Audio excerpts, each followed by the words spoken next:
और ससुराल में सब कैसे हैं? मम्मी सब ठीक है। ये बताओ भाभी कहाँ है, दिखाई ही नहीं दे रही है। अरे यहीं कहीं होगी, अभी बुलाती हूँ मैं। रिया, बहू, अरे कहाँ चली गई? आई मम्मी जी।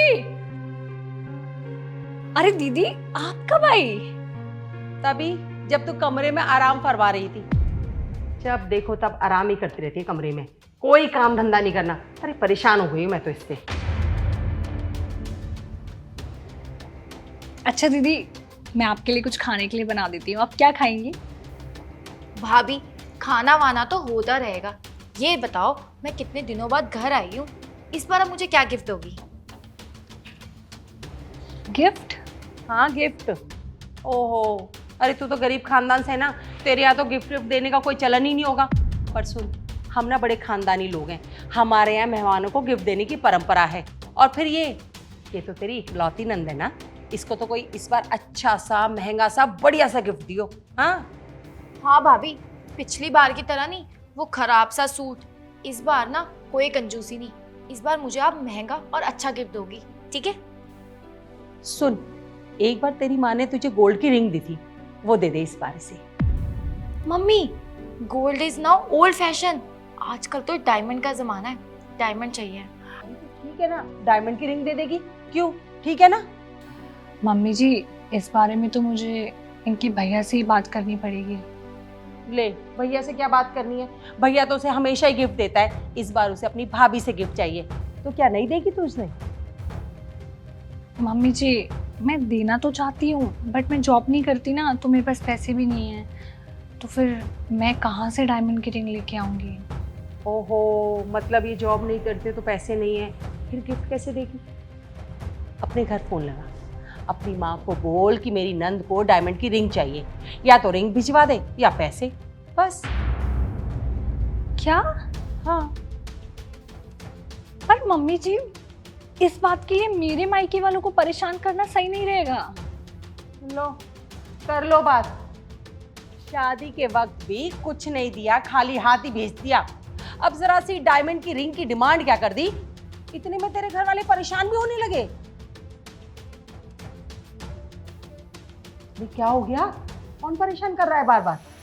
क्या माँ, ससुराल से सास का फोन था। वो क्या है ना, मेरी ननद का बर्थडे आ रहा है, तो मुझे यहाँ आने से पहले मेरी सास ने इतनी लंबी चौड़ी लिस्ट दे दी थी कि अपनी माँ से कहना ये सारी चीजें भिजवा दे। क्या? हाँ माँ, मेरी सास ने भी ना अपनी बेटी को सर चढ़ा रखा है, जब देखो हर दूसरे दिन हमारे घर आ जाती है, जाने का नाम ही नहीं लेती। और मेरा तो जीना आराम कर रखा है। बस जब भी मुझे देखेगी ना, एक ही बार, भाभी गिफ्ट, भाभी गिफ्ट। इतने सारे गिफ्ट दे चुकी हूँ, अब कहाँ से लाऊं और गिफ्ट? और तो और इस बार तो माँ बेटी ने हद ही कर दी।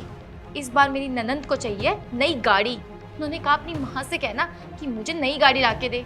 बताओ नई गाड़ी गिफ्ट में कौन देता है? मैं तो बस वेट कर रही हूँ कब मेरी ननंद ससुराल जाए। तेरी नंद को शर्म नहीं आती? अरे उसे भी तो सोचना चाहिए कि शादी के बाद ससुराल ही उसका असली घर है। अब रोज ही मायके में आ जाना और पड़े रहना अच्छा लगता है? और रही जहाँ तक डिमांड की बात ना, अब उसे अपने पति से करनी चाहिए डिमांड अपनी सारी, ना कि वो भाभी से आके मांगे। अरे शादी में इतना दहेज दिया था, वो कम था क्या जो अब गाड़ी भी दे उसे?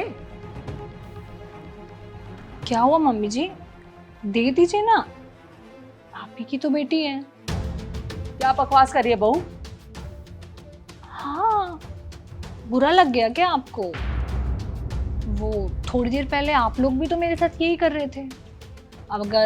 अब आपकी बेटी के साथ ये सेम चीज हो रही है तो आपको बुरा क्यों लग रहा है? आपके हिसाब से मैं पूरा दिन कुछ नहीं करती हूँ, मैं अंदर सोती रहती हूँ। मेरे पास जॉब नहीं है, मेरे पास पैसे नहीं है, मैं कोई गिफ्ट नहीं दे सकती। आपको पता है मेरे पास जॉब क्यों नहीं है? शादी के बाद मैंने जॉब क्यों छोड़ दी? क्योंकि आप बीमार रहती थी, इसलिए मैंने जॉब छोड़ी कि मैं घर पे रह के आपका ध्यान रख सकूं। मैं सुबह 5 बजे उठती हूँ, मैं आपकी बेटी के लिए नाश्ता बनाती हूँ, लंच पैक करती हूँ, आपके लिए अलग से नाश्ता बनाती हूँ।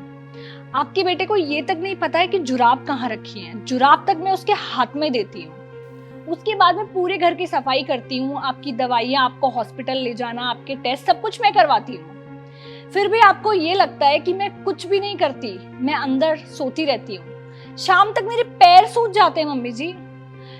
फिर भी हमेशा आपको यही लगता है कि मैं कुछ नहीं कर रही हूँ। हाँ मम्मी, भाभी सही कह रही हैं। हम जो भाभी के साथ करते हैं वही चीज़ मेरी ननद मेरे साथ करती है। भाभी को तो बुरा लगता होगा हम उनके साथ कितना गलत करते हैं। हमें ऐसा नहीं करना चाहिए। और वैसे भी जो चीज़ मेरे ससुराल वाले मेरे साथ करते हैं वही चीज़ अगर हम भाभी के साथ करेंगे तो हम में और उनमें फ़र्क ही क्या रह जाएगा। तो ठीक करिए बेटा। बहू मुझे माफ़ कर दे बेटा, मैं सचमुच तेरे साथ बहुत गलत कर रही। अरे भूल गई थी कि मेरी बेटी भी तो कहीं की बहू है। जो मैं तेरे साथ करूँगी वही मेरी बेटी के साथ भी हो। मुझे अपनी गलती का एहसास हो गया, मुझे माफ़ कर दे। हाँ भाभी, प्लीज़ मुझे माफ़ कर देना। मुझसे भी बहुत बड़ी गलती हो गई। मैं भी आपसे हर बार गिफ्ट मांगती हूँ, कभी आपके बारे में सोचा ही नहीं मैंने। मुझे इतनी सारी डिमांड्स नहीं रखनी चाहिए। प्लीज़ मुझे माफ़ कर देना। आप दोनों माफ़ी मत मांगिए।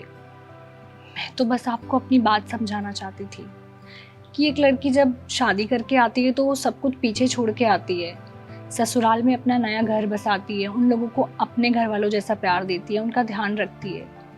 तो वो भी सेम चीज़ आप लोगों से एक्सपेक्ट करती है कि आप भी उसे अपनी बेटी की तरह ट्रीट करो।